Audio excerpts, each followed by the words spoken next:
سلامونه نیکی چارې قدرمنو لیدونکو، لکه څنګه چې تاسو ته معلومه ده پیاوړي لیکوال پښین په پښین ښار کې او د پښین شاوخوا اطرافي علاقو او سیمو بېلابېل خوندور ادبي پروګرامونه کوي. خو نن موږ پر یو داسې خبره باندې راټول یو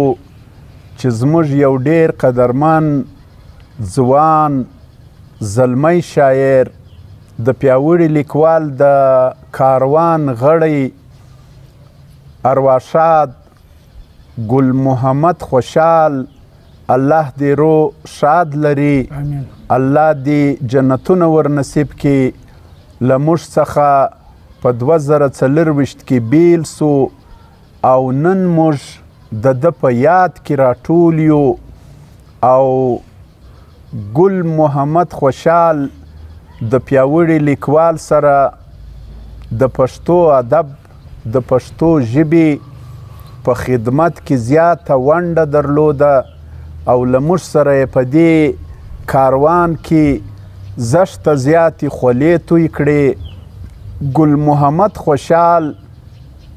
د مئی د میاشتې په 2007 کال کې د پیاوړي لیکوال د ادبي قافلې سره یو ځای سو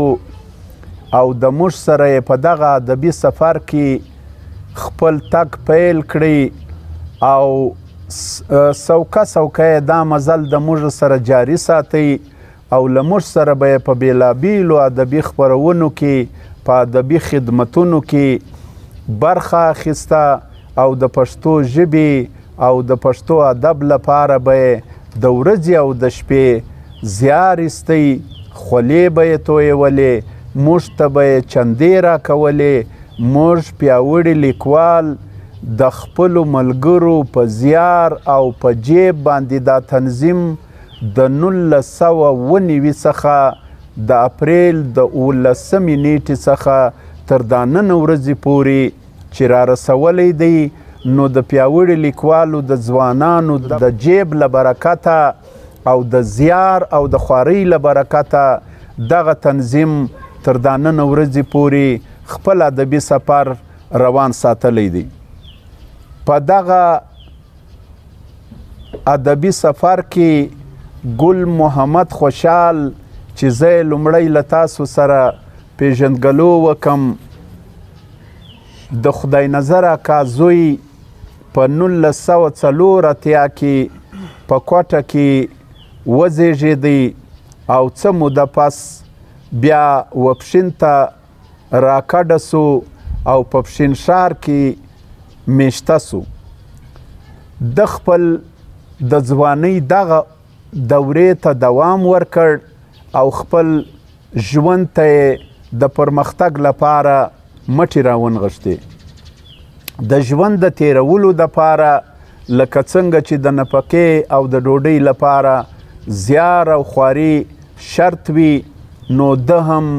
په محنت او په خواري سره دغه مزل تر خپله وخته پورې جاري وساتئ او ډېر خوندور هنر یې زده کوي او دی د خیاطۍ په کار باندې بوخت و او بیا یې په 1999 کې په پښین ښار کې د انګلیسي ژبې یو سنټر پرانیست او په دغه سنټر کې یې خپله هم انګلیسي ژبه زده کړه او هم یې پښتنو ځوانانو ته د دغې ژبې د زده کړې لپاره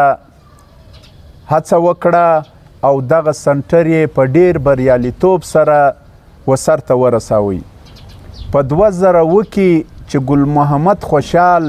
د پیاوړي لیکوال د قافلې سره ملګری سو راغلی، نو موږ ورته هرکلی ووایي او د موږ سره په دغه ادبي سفر کې خپل ګامونه ګړندي وساتل. ګل محمد خوشحال چې د خدای نظر اکا ارواښاد زوی دی او ګل باچا چې زما په څنګ کې ناست دی، دی د ګل محمد خوشحال مشر ورور دی. ګل باچا د خپل ورور ګل محمد خوشحال سره زشته زیاته مینه لري او زشته زیاته علاقه لري. په دغه وجه باندې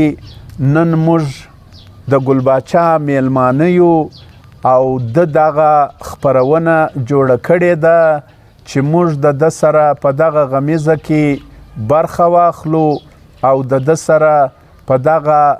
غم شریکي کې موږ ورسره کښینو. ګل باچا لکه څنګه چې هر ورور د خپل ورور سره محبت او مینه لري دغسې یې د خپل ورور سره مینه درلوده او موږ ته یې دا وویل چې زه غواړم د ګل محمد خوشحال پر مړینه باندې پیاوړي لیکوال یوه ناسته وکړي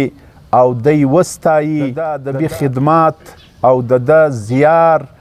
و نړۍ ته د نړۍ و ټولو پښتنو ته وروښیي او دغه ادبي زیار او دغه مهنت چې د پیاوړي لیکوال سره کښلی و دغه مهنت و نړۍ ته هم او هغه ادبي حلقو ته هم چا چې ګل محمد خوشحال نه پیژندی او نن یې موږ د دغه خپرونې په توسط سره په ټوله نړۍ پیژنو په ټوله ادبي حلقو یې پیژنو چې ګل محمد خوشحال یو ډیر پیاوړی یو ډیر خوندور شاعر و ځوان و پر ډیره ځواني باندې د خپل د ژوند ګړندی سفر یې په ډیر بریالیتوب سره راولمانځئ خو کله چې د ده د مرګ نیټه پوره سوه نو دی د جمعې مبارکې په ورځ باندې د سهار په لمانځه کې د جماعت کولو پس د راوتو په حال کې د الله سره د ملاقات لپاره تیار سو. قالو انا لله و انا الیه راجعون. ګل محمد خوشحال د نومبر د میاشتې پر 8مه نیټه په 2024 کې د پښتو ادبي تنظیم پیاوړي لیکوال د کاروان څخه له موږ څخه بیل سو او د ده خدمات او د ده ادبي زیار به موږ چې تر څو ژوندي یو یا پیاوړي لیکوال د ادب په دنیا کې وجود لري موږ به د ده خدمات یاد ساتو او د ده یادونه به کوو انشاءالله. نو په همدغه هکله باندې پیاوړي لیکوال هم د ده پوروړي وو چې د ګل محمد خوشحال د یاد پرانسته وکړي او ګل محمد خوشحال یاد کړي د ده ژبه د ده ادبي خدمات او د پښتو سره مینه یې وخت په وخت باندې به انشاءالله موږ یاد ساتو او یادوو به یې. لکه څنګه چې تاسو ته معلومه ده چې ادب د لطیفو احساساتو د خوږو جذباتو نوم دی او د ژوند د تګلارې او د ټاکلو دپاره ادب د ژوند لارښود دی او په دغه لارښود کې هغه ټولې شعبې شاملې دي چې هغه زموږ او ستاسو د ژوند او د راروان وخت رهنمایي کوي. لکه څنګه چې تاسو ته معلومه ده پښتو ادب او پښتو ژبه لرغونی تاریخ لري او دغه تاریخ د مورخینو او د څېړونکو د معلوماتو مطابق د دویمې څخه تر درېیمې هجري پیړۍ څخه پیلیږي او دغه تاریخ بیا راځي تر نن ورځې پورې وخت په وخت دغه ادب مخ په وړاندې حرکت کوي او مخ په وړاندې ترقي کوي. لکه څنګه چې تاسو ته معلومه ده په انساني ژوند کې ادب یو ډیره لو معنا لري. بیله خبره دا ده چې پښتانه او پښتون قام د پښتو ادب سره هغه مینه هغه تړاو نه لري لکه کوم تړاو یا کومه مینه چې نور قامونه ورسره لري. نو څنګه چې پښتون قام د خپل ادب او د خپلې ژبې سره مینه پیدا کړي د ادب سره وتړل سي نو بیا به د خپلو لیکوالو مورخینو او د سترو لیکوالو او تاریخدانانو د تاریخ هم بلد سي او خپل ژوند به په یو اسانه او سوکاله طریقه تیر کړي. دا وخت چې پښتون د کومو ستړو او مشکلاتو سره مخ دی، د دې ټولو ستړو او مشکلاتو اساسي وجه همدا ده چې پښتون خپله ژبه یې هېره کړې ده، خپل تاریخ یې هېر کړی دی، خپل اتفاق یې د لاسه ورکړی دی، نو ځکه یې هر څوک پر سر ټکوي. پښتو ادب او پښتو ژبه او پښتانه شاعران و د خپل قام ته د دې خبرې خواست کوي په خپلو شعرونو کې، په خپلو نظمونو کې چې ای قامه اتفاق پیدا که، یو د بل سره مینه پیدا که، توپک پرېږده، قلم واخله او د راروان ژوند لپاره خپل نوی کهول په تعلیم باندې شیرازه که، په تعلیم باندې وپسوله او د نړۍ مقابله وکړه. لکه څنګه چې تاسو ته معلومه ده چې دا وخت نړۍ په خلا کې او د نړۍ په جدیدو ټکنالوژیانو کې خبرې کوي او پرمختګ کوي، خو پښتون تر اوسه پورې د خپل اناد، د خپلمنځي جنګو او د خپلمنځي تربګنیو او حسد څخه نه دی آزاد سوی. تر اوسه پورې پښتانه په هغه عذاب اخته دي چې په نړۍ کې یو قام هم په دا عذاب نه دی اخته. شاعر او لیکوال او ادیب دغه ښوونه خپل قام ته تل کوي چې تاسو په آپس کې مینه پیدا کړئ، د ادب سره تړاو پیدا کړئ، د پښتو کتابونه ولولئ، د پښتو ادب سره ځان بلد کړئ او پښتو خپله کړئ، پښتو ووایاست، پښتو ولیکئ او پښتو ولولئ. نو په همدغه سلسله کې موږ نن د ګل محمد خوشحال په یادونه کې او د ده په یاد کې را یو ځای سوي یو. ده ته دعا هم کوو چې الله دې جنتونه ورکړي. د ګل محمد خوشحال ادبي زیار او ادبي خدمتونه چې موږ ژوندي یو، د ګل محمد خوشحال دغه خدمتونه موږ یاد وساتو او وخت په وخت ګل محمد خوشحال یادوو او د ده ادبي زیار ستایو. نو قدرمنو لیدونکو، ګل محمد خوشحال به تاسو وایاست چې دا نو څنګه شاعر و، د ده څنګه کلام و او د څنګه شاعري کوله. نو زه به اوس تاسو ته د ګل محمد خوشحال ارواښاد یو کلام وړاندې کړمه چې دی په خپل کلام کې وایي: کم یو وارې په اوښکو کړ صفا زړه،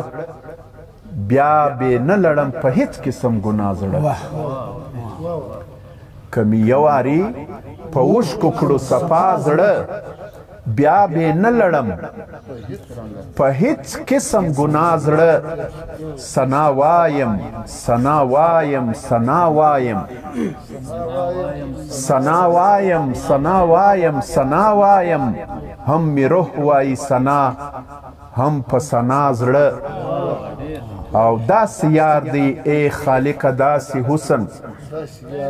داسې یار دی ای خالقه داسې حسن، چې وځان ته یې خپل کړی د هر چا زړه. او زه عاشق ته مې معشوق هم د غلام یم، زه عاشق ته مې معشوق هم د غلام یم، تل په دې ذکر اخته وي دا زما زړه. او ګناهګار غوندې به غرق سم که مې چیرې، ګناهګار غوندې به غرق سم که مې چیرې، بیا په کسته کړو زهیر د خپل اشنا زړه. او خوشحال ستا په سترګو ګوري و دنیا ته، خوشحال ستا په سترګو ګوري و دنیا ته، کنې چا د چا پاللی په وفا زړه. نو قدرمن ارواښاد ګل محمد خوشحال، لکه څنګه چې لیدونکو تاسو ته معلومه ده، ما وړاندې ذکر وکړئ، ځواني مرګ شاعر دی، پر ډېره ځواني ولاړی. د ده 1984 کې د زوکړې نیټه ده او دی پر ډېره ینګ ځواني ولاړی. موږ ده ته دعا کوو چې الله دې ده ته قبر د جنت باغچه وګرځوي او دی دې الله پاک په خپلو هغه مهربانیو او رحمتونو کې وساتي لکه کوم رحمتونه چې پر مسلمانانو باندې الله پاک فرمایلی دی چې زه پر خپلو بندګانو باندې ډېر رحیم او رحمان یم.